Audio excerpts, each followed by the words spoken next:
ओम शांति।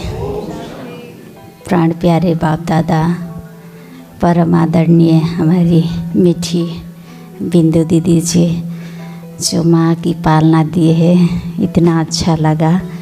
और ये ब्राह्मण परिवार का संपूर्ण भाई बहन,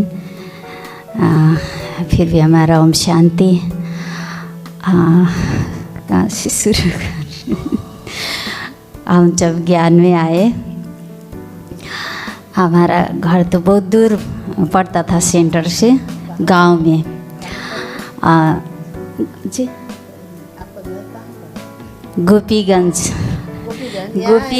ठाव में। मिर्जापुर में भी गोपीगंज है। अच्छा हमारा सेंटर था गोपीगंज। अच्छा। लेकिन उससे दूर 2 घंटे लगता था गांव में जाने में। अच्छा। आने जाने का दिक्कत था, गाड़ी नहीं मिलता था। अभी तो गाड़ी जाता है, लेकिन पहले नहीं मिलता था। 26-27 साल पहले तो गाड़ी नहीं उधर जाता था। तो बचपन से अब हमारे मम्मी पापा जो भक्ति भाव वाले थे, दादाजी भी उस गीता भागवत क्या क्या पढ़ते थे दादाजी, और वही संस्कार मेरे पापा जी में थे, तो हम भी सुनते थे। लेकिन भगवान के बारे में पता नहीं था, है ना। इच्छा थी लेकिन पता नहीं था भगवान कहाँ मिलेंगे। उसके बाद हम सुनते थे, और धार्मिक सीरियल जो भगवान का सीरियल होता है ना, वो देखते थे। और नहीं देखते थे, लेकिन वो देखते थे। और हमारे भैया भाभी पहले ज्ञान में आए, तो भैया का इच्छा था इनको ब्रह्मा कुमारी बनाना है, लेकिन मेरे को बोल नहीं पाते थे इनको ब्रह्मा कुमारी बनाना है। और गांव से वो लेकर पहले आते जाते थे, लेकिन हमको तो पता नहीं था। तो लेकर आए, बुटोल म्यूजियम था वो दिखाने के लिए। मम्मी पापा मैं और गांव के थे। तो जब मैं पहली बार बुटोल आया, तो शुरू में एक दीदी को देखा, बहुत अच्छा लगा। तो पूर्णिमा दीदी को देखा था, और तो देवी जैसे लगा।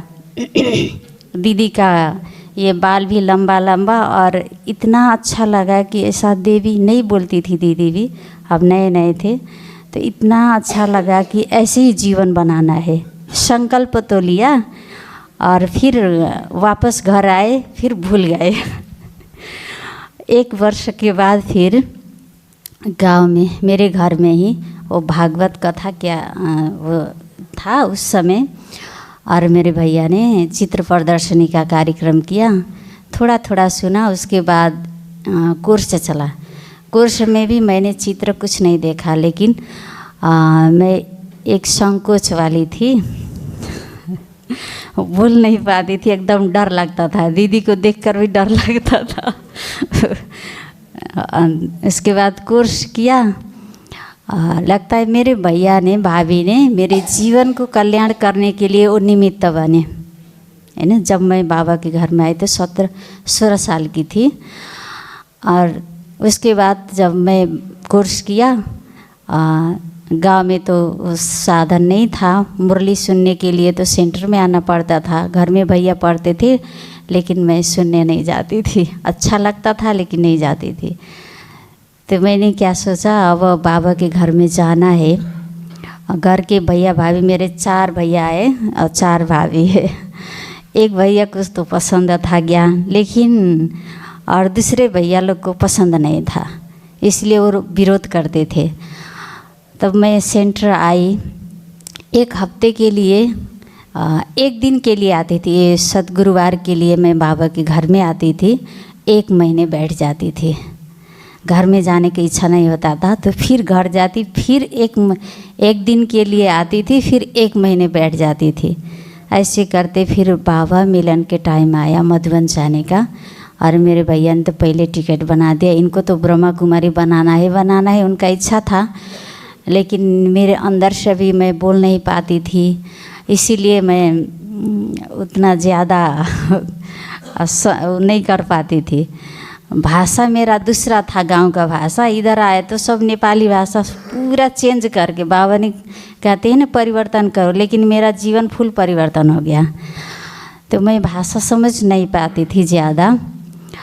और उसके बाद जब मैं मधुबन गई तो बाबा से मिलने बाबा के कमरे में गई तो इतना पछतावा हुआ। मेरा तो 1 साल वैसे ही चला गया। इतना पछतावा हुआ, बाबा मैं कहाँ थी इस समय। इतना रोना आया, जहाँ देखती थी बाबा देखती थी। और इतना रोना आया, ये ज्ञान तो पहले सुन लेना चाहिए था। इतना समय तक मैं कहाँ भटक गई थी, कहाँ खो गई थी। इतना पछतावा हुआ। फिर भी बाबा कहते न कोई बात नहीं, समय से पहले तो कुछ नहीं मिलता है ना, भाग्य से ज़्यादा तो कुछ नहीं मिलता है। तो फिर बाबा मिलन करके मधुबन से घर आए। घर आके उसके बाद मैं अब घर में नहीं रहना है। मेरे पापा जी से 1 हफ्ते के लिए मैंने छुट्टी ली। अब मैं सेंटर जा रही हूँ और गोपीगंज के सेंटर से बुटोल तो बहुत दूर है, तो मैं बुटोल जा रही हूँ दीदी के पास 1 हफ्ते के लिए। 1 हफ्ते के बाद मैं आ जाऊँगी, ऐसे बोल के घर से आई। लेकिन क्या कि दीदी अब क्या क्या करने लगी। हमारे घर के लोग इतना गुस्सा हुए, बड़े भैया भाभी और भैया भाभी इतना गुस्सा हुए कि इनको तो शादी करना है, शादी करके भेजना है। एक भैया को तो अच्छा लगता था ज्ञान, उनका तो ब्रह्मा कुमारी बनाना इच्छा था, लेकिन और बड़े भैया भाभी का इच्छा नहीं था। इसलिए मैं सफ़ेद कपड़े लगा के जाती थी तो मेरे को नहीं देखते थे, उधर मुख फरका लेते थे, मेरे सामने मत आओ बोलते थे। अभी तो सब ठीक है। और उसके बाद जब मैं 1 हफ्ते के लिए बुटोल आई, 1 हफ्ते के लिए आई थी, लेकिन अभी तो 26-27 साल पूरा हो गया, पता ही नहीं चला। 2 वर्ष मैं नहीं बोली, बुटोल में आकर के भी नहीं बोली। दीदी बोलती थी इनका तो सदैव के लिए 18 जनवरी है, जनवरी मास में भी तपस्या चल रहा है ना, तो नहीं बोलते हैं। बाबा से रो रियान करती हैं, आवाज़ में नहीं आती है ना तो ज़्यादा। तो दीदी कहती इनका सदा 18 जनवरी ही चलता है, कब बोलने का, इनका कब बोलेगी तो सुनने को मिलेगा, ऐसे बोलती थी। मैं समझ नहीं पाती थी भाषा, इसीलिए मैं 2 वर्ष तक मौन व्रत हुआ। उसके बाद मेरा ये बक्के खुला बोलने के लिए आवाज़ आई 2 वर्ष के बाद। ऐसे ये जीवन का अनुभव। फिर भी सभी भाई बहन यहाँ आया, यहाँ आने का जो चांस मिला। पहले भी आए थे बनारस, दादी आई थी उस टाइम में आए थे, लेकिन यहाँ नहीं आए थे। गाय घाट और सारनाथ आए थे। और यहाँ आने का बहुत इच्छा था। दीदी को जो प्यार है पालना है।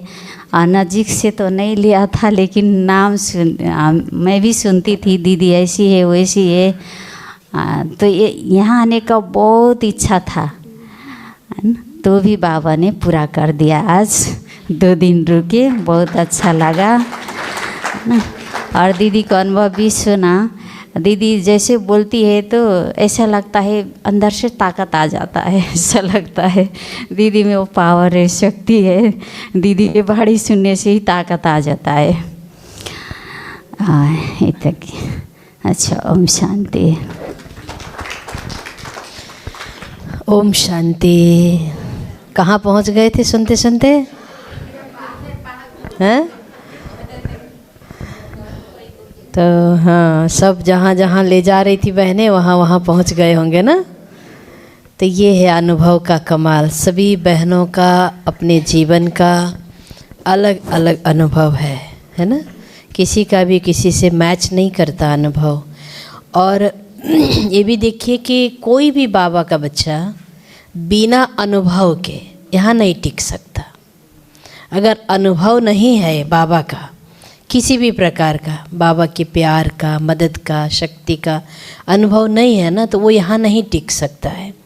इसलिए बाबा हर बच्चे को अपना अनुभव भरपूर कराने की कोशिश करता है। लेकिन कई बार हम, जैसे बाबा हम लोग कहता है ना, बच्चे अपने मन और बुद्धि की लाइन को क्लियर रखो। क्यों कहता है? जब हमारा मन और बुद्धि की लाइन क्लियर होती है तो ही बाबा का अनुभव ज़्यादा होगा, टचिंग ज़्यादा होगी, उसकी शक्ति का एहसास होगा। इसलिए और कुमारियाँ तो ऐसे भी भोली भाली होती हैं, है ना। और भोली भाले दिल में, भोले भाले मन में वो भोलानाथ शिव बाबा क्या हो जाता है, राजी हो जाता है। तो इसीलिए कुमारियों को ज़्यादा बाबा का मदद मिलता है, ज़्यादा उनका प्यार होता है कुमारियों को, है ना, के प्रति बाबा का, है ना। इसलिए तो आप सभी आए और आपने इतना अच्छा अपने जीवन का अनुभव सुनाया। मैं तो, हमें लगता है कि सभी बहनों का हमने पहली बार ही अनुभव सुना है, क्योंकि मुझे भी मौका नहीं मिलता है। मैं जाती भी हूँ यहाँ से नेपाल, तो पहले तो मतलब कि समय भी हमारे पास हुआ करता था, तो मैं रुक करके भी जाती थी।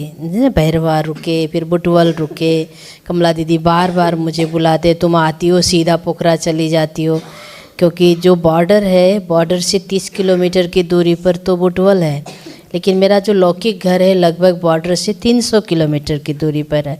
बाकी बहनें आई बहुत अच्छे से सभी, जैसे हमारी दिलू बहन, हमारी वृंदा बहन कर रही है ना, कि बिल्कुल बोलना भी नहीं जानते थे, जवाब भी देना नहीं जानते थे, और आज एक सेंटर इंचार्ज बनकर इतने लोगों को कोर्स कराना, मुरली सुनाना, सेवाएं करना, बाबा ने देखो कैसे बोलना सिखाया, शक्ति दी, एनर्जी दी। ये सब बाबा का कमाल है। ये सब बहनें बाबा के समर्पित रूप से यज्ञ में रह करके, है ना, इतने भाई बहनों की पालना ही कर रही हैं। और भाषा थोड़ा सा भाई वहाँ रह कर नेपाली बोलने का है, तो हिंदी में थोड़ा सा इतना नहीं, फिर भी आपने भावना समझ ही लिया होगा। तो बहनों से भी मैं कहती हूँ कि बातें बहुत आएंगी जीवन में, बहुत सारी, चाहे वो मानसिक स्तर पर, चाहे वो शारीरिक स्तर पर, चाहे सामाजिक स्तर पर, किसी भी स्तर पर कोई भी बातें आए, सदा एक बाबा दूसरा न कोई। इस बात को पक्का करके जो सेंटर पर भी रहने वाले, एक बाबा दूसरा न कोई, पहाड़ जैसी परिस्थिति आ जाए, कुछ भी मुश्किलात आए, वो कभी भी बाबा का हाथ और साथ छोड़कर कहीं माया की दुनिया में नहीं जा सकता। आप हमेशा अपने लिए ये ध्यान, वैसे तो हमारी सभी बहनें पक्की हैं, इधर उधर कोई डगमगा नहीं सकता, है ना, फिर भी ये कि हम हमेशा एक बाबा दूसरा न कोई, बस कुछ भी बातें आए, परिस्थिति आए, कुछ भी हो, लेकिन एक बाबा का हाथ और साथ सदा पकड़ के रखना। बाबा अंतिम बेड़ा हम सबकी पार करेंगे ही करेंगे, है ना, निश्चित है ये बात, ठीक है। इसलिए बहनों से हम कहेंगे जब भी आप बनारस आओ, ये ज़रूरी नहीं है कि बनारस कोई प्रोग्राम हो तो ही आओ, आप अपने भाई बहनों को भी लेके आओ, घुमाओ, उन्हें भी थोड़ा सा मनोरंजन हो जाए, बनारस भी देखे, यहाँ देखे, आसपास एरिया भी देखे, घूमें।